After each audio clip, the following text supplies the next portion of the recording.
Hello adventurers and welcome to our room tour. And this is going to be kind of a neat room tour because we're not only going to do the best of Disney Wish, Concierge, and our room stay. What we think is the best. What we think is the best, yeah. 11006, but also we were on, I guess, the first regular paid sailing of the Wish back in July, which was 6534. So this is a regular, well, I'll say regular, but very nice balcony room. So without further ado, let's head out to the Wish 11006, followed by room 6534. All right, here we are, 11006. This is in the front of the ship, Concierge.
right, so that was the concierge sailing on the Disney Wish, was our 21st Disney cruise and our first ever concierge experience. So thought we'd just give a little bit of perception about concierge experience. Arrive at the port, you do have the special concierge check-in line. That's true, there's no time. Get through that, get through security, and there's actually a cast member waiting for concierge guests. You're identified by the gold sticker. Right. And then you're taken to the waiting area, which we know the Wish, compared to the other ships, has way more concierge rooms. The waiting area was packed. We stood for a good at least 30 minutes before we were taken back to the waiting area. The initial waiting room is also the place where, if you're doing a back-to-back, you also go to as well. Then you stay there when concierge people go into the other room. Yeah. So. But when we finally made it into the concierge room, which we did share that, they've got some drinks and some lounging areas and whatnot. It was still packed. It was mostly standing room only. I wasn't able to do a very good job of sharing because it was really packed. That's where the concierge team comes. The hosts introduce themselves, kind of explain things about the cruise, and then pretty much you're able to board after that. So that process went relatively smooth. And you're one of the first board. I mean, you are the first boarding. Yeah, concierge. So. Besides the back-to-back sailors, concierge are the first guests on board, and then shortly after, followed by groups boarding group 1 and 2. So it was a pretty quick process, if you will. The dining experience you had concierge is really I mean, they kind of build it as it was something different. I guess you would think it might be different if this wasn't you had cruise before Disney. It is really the same exact lunch that you would have if you went to Animators. Same menu that we love for Embarkation Day. We just had a reserved section of 1923 for concierge sailors. Everybody else was able to go to, I think it was Arendelle that was open. First one we went to was Marvel. Marceline Market. Yeah. Last year, for non-concierge guests on Embarkation Day, we had lunch at Worlds of Marvel. So that was a little bit different this time. But we liked the menu, so it wasn't a we have our favorites, if you will. After that, we were able to pretty much go to the stateroom because one of the other perks of concierge is your room is ready much earlier than normal. Nice. So I think it was 12:30. The room was ready. And our luggage was there. Yeah, we made it to the room maybe closer to 1. And we were able to get unpacked and start that whole process. So it did save us a little bit of time on that very valuable embarkation. So, and then the concierge lounge is just spectacular. I mean, that was a perk. I want to say we have no point of reference since we've not done concierge on any of the other ships. But we were quite taken back. You feel very special. Yes, they've done a very good job of the space. The hosts were always like ready, willing, and able to help. There. I mean, always. Very accessible. Well, I thought I lost my card. I really didn't. I had it in my swimsuit. Went to the concierge desk. I thought I was going to have to go down to guest services, like they were going to call down. No, he just printed me out there. No time at all. We didn't have to wait in that crazy line at guest services. So that was a nice perk. But lots of seating. We shared the sun deck, which is just amazing, and definitely one of the highlights of our trip was spending time out there. And then we really didn't show it, but it's like after 5 is actually open bar. Now I don't know what all that includes, whether it's everything. But we didn't really participate in that because it was so close to our showtime, and we wanted to take advantage of that early seating for the theater. So we kind of just went, grabbed a few snacks, popcorn, and then made our way down to the special entrance on deck 2.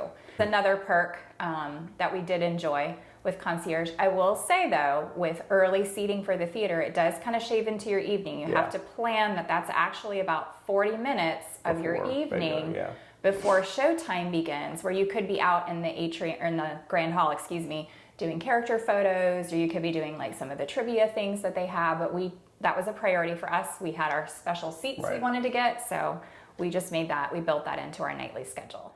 So that does bring up to the concierge perks. That was definitely one of them. One of the things that we didn't do that I would advise, look, if you know you're going to concierge, we were a little bit up in the air whether we should downgrade to just a regular room or stay with the concierge. And when we finally decided, no, let's go for it, this is our 21st sailing, blah, blah, blah, on the Wish, we were very late to the game of asking for requests for concierge. But I will say, we got some things that you probably would not have gotten. I mean, we didn't get the cabana, but Palo, we were very late to the game. I mean, a couple months, I think, at least. I think about 30 days late. So, but we were kind of almost within our window of platinum status, but still, we asked the concierge to, Palo, there was no reservations. Yeah, by the time we got in touch with Shoreside, Gold was already able to book. So But everything was gone. But we got that, as you saw, okay? And then special seating, and again, I know I said it multiple times, but please trust me, when you do the Wish and you do Arendelle, always requests are as available, all that stuff that Disney says. But when you go to Arendelle, definitely request for a seat close to the stage. We did that. You saw we were right there. I'm telling you, it makes a world of difference in the show. And I will say, you don't. All guests can put in a special request. It's not just concierge. But we would get the first shot, so that's what we relate to the game. But we still got as concierge, we had the ability to ask from shoreside. That's what you mean. But anybody can ask for special accommodation. You can ask for a table just for your party size. You can ask for a rotation as well. Just remember that none of that is guaranteed. I mean, you can ask for everything. I mean, cabana, you can ask for special drinks. You know, again, we were late, but they did a pretty decent job. Yeah, special drinks and all that kind of stuff. So all of that stuff is what I advise. If you really are going to do concierge, take advantage of that, because you get, you know, several weeks or months before the We get a few days before Pearl now with the current standards, but it was for Platinum during our sailing as concierge. Awesome perks. Definitely felt like it was a very special experience. The only thing I would say, and I guess, again, if money's no option, hey, whatever, go concierge all the time. Who cares? Sure. But the only thing I would say on the 3-night sailings or shorter sailings, just was not enough time to enjoy. One, a new ship that we'd only been on for two times or one time previously. But two, just all the perks, all the other things, you know, concierge lounge, and just enjoy it really to the fullest. Well, you know, and so much of cruising is eating, and there's no shortage of food. Right. But like concierge, they have the breakfast menu, which we showed that. If you watched our vlog, we showed the kids got some breakfast one morning. I think that was our Apollo morning. Oh, yeah.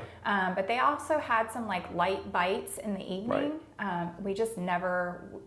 Between trying to get to showtime and meal times and stuff, I felt like we were just constantly eating anyway. So that would have been one thing. If we would have been on a 4-night, I think we would have tried to. It still would have been pretty low, but at least a 4-night might have been a little bit better. Yeah, but absolutely. I think, you know, again, you're going to talk more money if you're going to go more nights sailing, are always but better. Still More nights. Yeah, but I mean, you felt like doing the concierge, you really couldn't enjoy it the way it was meant to be enjoyed of cruising for a 3-night.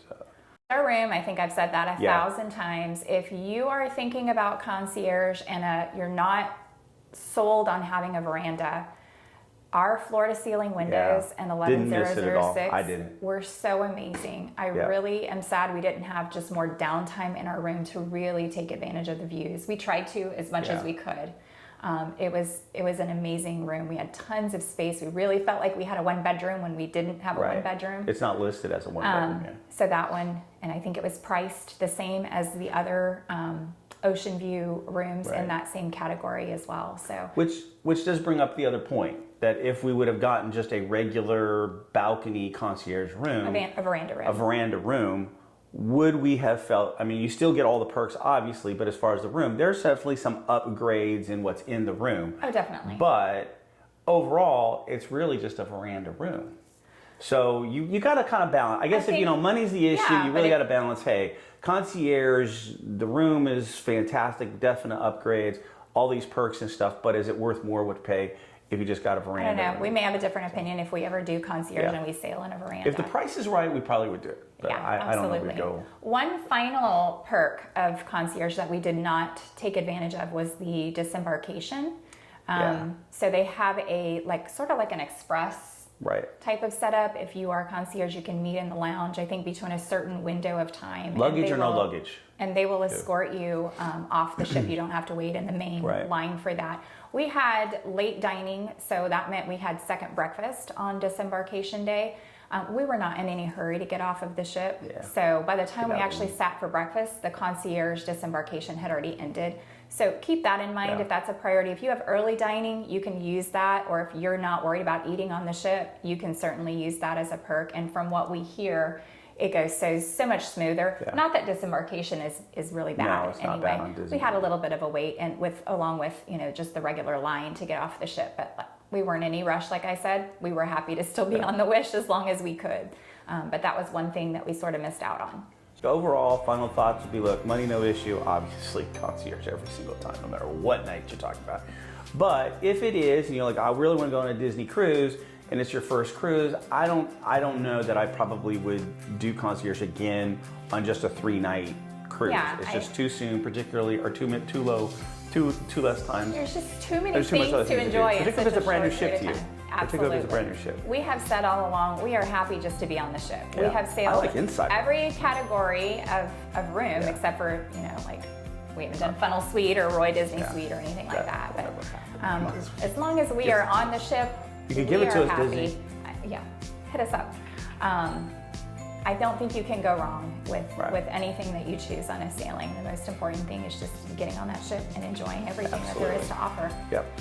So that said, please, well, before I go, want to plug, hey, definitely watch our day 1, day 2, day 3 of our Disney Wish sailing and our disembarkation video.